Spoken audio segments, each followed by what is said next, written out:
Em 28 de dezembro de 1895, os irmãos Lumière apresentaram em Paris uma criação que iria revolucionar o mundo, o cinematógrafo. Como por encanto, fotografias em movimento apareciam na tela, dando a impressão de que saltariam e se lançariam ali mesmo, no meio da plateia. Parecia mágica. Menos de 7 meses depois da grande estreia, os irmãos Segreto, Afonso e Pascoal, trouxeram para os trópicos o primeiro cinematógrafo e, na chegada à Baía de Guanabara, filmaram as primeiras sequências em terra brasileira. Era apenas o começo de uma grande aventura. De uma novidade curiosa, o cinema logo se impôs como espetáculo e como negócio, criando quadros técnicos e artísticos com uma infraestrutura extremamente meticulosa e com características próprias. Em 1930 é fundada a Cinédia, presidida por Adhemar Gonzaga. Gonzaga, antes de ser empresário, era, acima de tudo, um ardoroso fã da sétima arte. Ele dizia: cinema é indústria, mas o filme é arte. A Atlântida Cinematográfica foi fundada a 13 de outubro de 1941 no Rio de Janeiro com um objetivo bem definido: promover o desenvolvimento industrial do cinema brasileiro com a promessa de fazer a necessária união de um cinema artístico com o cinema popular. Gostosa. Quando se fala em Atlântida, logo nos vêm as lembranças chanchadas e musicais que encantaram o público durante anos. Somos as cantoras do rádio, levamos a vida a cantar. De noite embalamos teu sono, de manhã nós vamos te acordar. Já em São Paulo, surgiu em 1949 a Companhia Cinematográfica Vera Cruz. Patrocinada por empresários paulistas, a Vera Cruz, em seus breves 4 anos de existência, foi considerado o primeiro estúdio em moldes profissionais do Brasil. Foram realizados 22 filmes de longa-metragem que marcaram época no nosso cinema. A década de 60 viu surgir no Brasil um novo movimento nos moldes do neorrealismo italiano e da nouvelle vague francesa. Era o cinema novo. Uma ideia na cabeça e uma câmera na mão. Glauber Rocha, Nelson Pereira dos Santos, Leon Hirschman, Paulo César Sarraceni, Rui Guerra e Joaquim Pedro de Andrade. Os expoentes de uma nova geração que abalaria as estruturas do cinema brasileiro. O fim dos anos 60 ainda veria nascer pelas mãos de Rogério Sganzerla e Júlio Bressani o chamado cinema marginal, subvertendo a linguagem cinematográfica e com um amor pelo cinema que ultrapassava o ativismo político direto.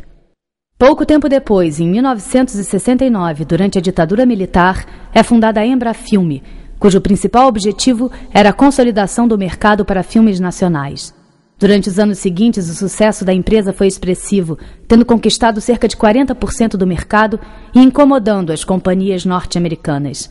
Em 1989, a Embrafilme foi extinta. Tempos difíceis se aproximavam. A indústria cinematográfica brasileira viu sua produção cair para 4 filmes por ano e fazer cinema tornou-se uma via crucis. Sairíamos algum dia daquele mar de desesperança? Surgiriam novos filmes, novos cineastas, novos roteiros, novas plateias, novos patrocinadores? Eis que em 1995 os ventos começam a mudar.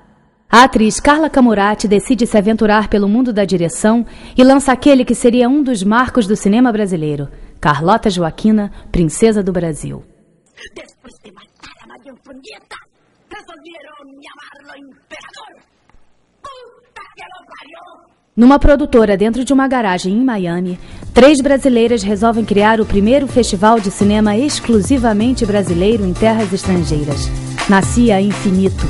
No mesmo ano, o cineasta Fábio Barreto dirige O Quatrilho, primeiro filme brasileiro indicado ao Oscar.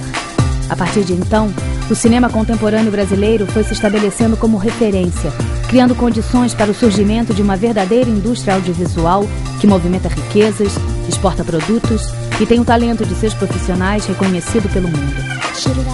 A imprensa logo encontrou um nome para esse novo ciclo do cinema brasileiro: a retomada.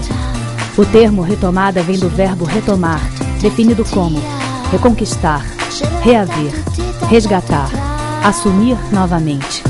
Já era mesmo mais do que tempo de retomar a produção audiovisual brasileira, reconquistar o público e seguir em frente.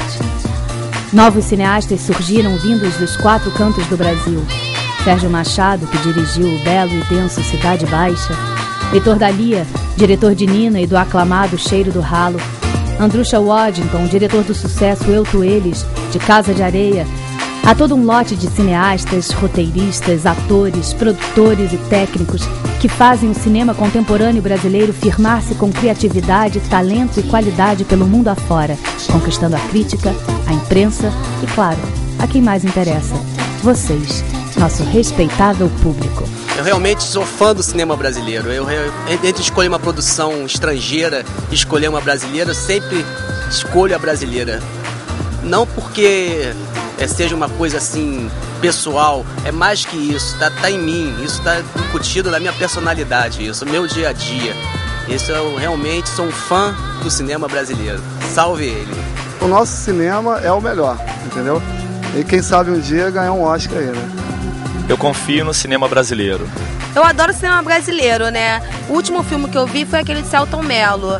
O Meu Nome Não É Johnny. Porque é uma coisa que precisa de ser legendada, a gente vê a cultura e é a realidade do mundo que a gente passa hoje, né? É muito bom, eu adoro.